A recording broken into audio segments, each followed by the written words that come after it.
Era Avelino Ávila Romero. Moguande. Sé Pedro Juanino de nacimiento, pero ya por 35 años en Coco Paraguay. Ayuda a acá mejor horizonte de Coco Paraguay. Recibí abogado. Por la profesión, Mongalula, esa familia, mediante ese sacrificio, ese estudio, ese trabajo.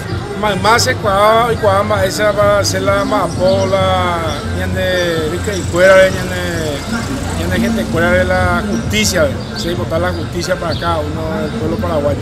Se meina como candidato a senador por la lista 777 Proyecto Convivencia Ciudadana.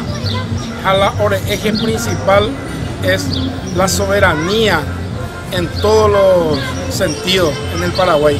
Para empezar, por la soberanía territorial, recuperar las fronteras naturales del Paraguay que están siendo abandonadas por los gobernantes que solamente buscan réditos crematísticos y no se preocupan por la soberanía del pueblo paraguayo.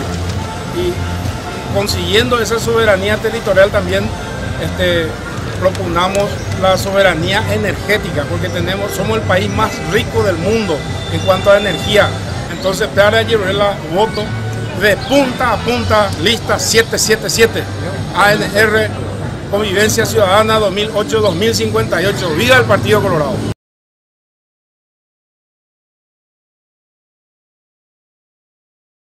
Reikuau casero neremiandu terarembae porandu cero a ebumarane ume orerenoi mokoi mokoi pokoi mokoi bohapy irundy.